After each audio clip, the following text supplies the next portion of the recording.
Today we are talking about something that everyone struggles with, emotional regulation. Some people shut down, some people spiral and find it difficult to stay connected. Why is it that some people are able to feel steadier than others? I am here today joined by two amazing psychotherapeutic counsellors, Mrs. Karen Dillon and Miss Murray Taylor. Hello. Welcome. Hi. When people hear emotional regulation, they often think they need to control their emotions. But what does it actually mean?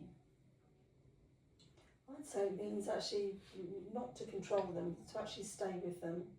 You know, you can feel them, we all feel them, but it's about not letting our nervous system actually react, you know, or us react. It's about acknowledging them, not swaying away from them, but just recognise what's going on. Maybe take a deep breath, just slow things down before reacting to whatever default we come from. So it's about feeling the emotion, allowing them to be there, but not being controlled by them or them for the emotions to hijack you. Exactly. What does dysregulation then look like? Dysregulation could look like an outburst, withdrawing, someone stonewalling, walking away, you know, kind of being quite reactive with their emotions. Why is regulation harder for some people than others? It depends really. It depends what background we come from, how we experienced feelings in childhood, how emotions were dealt with in childhood within the family, and then a child would learn. If it was outbursts all of the time, then the child would learn that. But if there was, you know, consistent care, management of your, you know, speaking about emotions, having them explained and to understand emotions, then maybe. And able to even express your emotions to start with, and the caregiver was able to receive them and attend to them. And that would be Absolutely. internalised, and that would That's be a skill right, for life. and that becomes self-regulation. Not. Yeah, if they weren't internalised, then therefore they've got no, what's the word? You know when they say form of reference, the children have no, or the child has no form of reference, so therefore they will result to do either one of four things: fight, flight, freeze or fawn. What do you mean by them? In other words, you know, the emotions are so intense in them, they would dissociate. Which is the freeze? The freeze, yeah. That you blank out. Yes. And then there's the flight where you just get up and leave. You can't deal with the emotions right there. Yeah. And then there's the flight. Yeah, the fight. The fight. Get angry, start to lash out. Fight could be, as an example of fight, could be the pursuing of somebody. No, don't leave me. You know, it's like the emotion's so quite strong in them that they have to do something to stay connected to that person. In their person. mind, they feel that they need to be connected, and that's the way they learn. That's what feels normal. That's what feels normal for them. Yeah. Yes, that's learned. Yes. Right, when we come to fawn now, fawn speaks of when a learned behaviour in childhood with regards to appeasing, pleasing and complying to avoid conflict, to maintain their safety. Well said. Thank you. Let's just have a very quick overview of these attachment styles, so our viewers get a better understanding what we are actually talking about. So, what does secure connection look like? A secure connection could have a feeling of safety, consistency, maybe where emotions, people, you know, children are listened to, and then there's that connection that actually that there's somewhere I can go and I'm not going to be.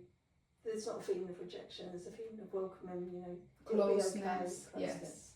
That's right. Caring if there is. You can express your emotions, and you know that you are seen and heard and understood and it's okay. attended to. Yeah. How about anxious? Anxious attachment will show up in the way of fear of abandonment. It's the emotions that's amplified outwardly. So you'll be fearful of rejection, fearful of abandonment, things like that. And once your nervous system picks up on that fear, then they often become activated, Yes. and it manifests in pushing, pursuing, Yes. to seek the reassurance so that the connection stays. Yeah. Yeah. What about avoidant then? Avoidant is more kind of almost a protective, sort of like self-protection regulation. You know, an avoidant may walk away, stonewall, suppress the emotions to protect to gain control really over their emotions. You know, they feel safer to keep Back things off. away. Yeah. Back off. And deactivate I need emotions. to deactivate now. Yeah, So that that's would right. be, yeah, then what an avoidant attachment style would do. That's right. And how about fearful avoidant? That dynamic is a push and pull dynamic where they oscillate between the anxious and the fearful. Anxious and avoidant. Sorry, anxious and the avoidant. That's right. No, that's okay. Oh, okay. That's okay. So the fearful avoidance simply they just oscillate between the extremes of avoidance and anxious attachment styles. How about in couples? Let's say that there's an avoidant and anxious couple in a romantic relationship. How that might look like, especially when there's conflict. Yeah, that could look like on the anxious part, like the pursuit of the partner is avoiding. You know, then the avoidant will become overwhelmed and shut down to control. And then there's like this, please see me, you know, please hear me, please feel my emotions. But there's actually not much coming back from the avoidant in a situation which requires emotional regulation. It becomes too much for the avoidant. It does. Yeah. And then on the other hand, it becomes too much for the anxious partner not to be seen because they need the reassurance, whereas the other one needs protection and withdrawing. Yeah. And in summing up, if there's not awareness with either of them, then they will always have this cycle of going back and forward. Definitely. Without this awareness, it becomes a cycle. Can people actually find their way into secure relating? They can. And, you know, through therapy, experiencing a relationship that feels secure, through self-knowledge, through reading, through self-development. And, you know, it's a process, but it certainly is, it is doable. You know, it is something that... It is doable. It is doable. Yeah, definitely. Not always easy, you know, but with time, with patience, that's when I totally agree. shifts come, So how would you finally just sum up emotional regulation? Being able to feel the emotion at the time, but being able to be present in the moment without allowing the emotion to overwhelm you.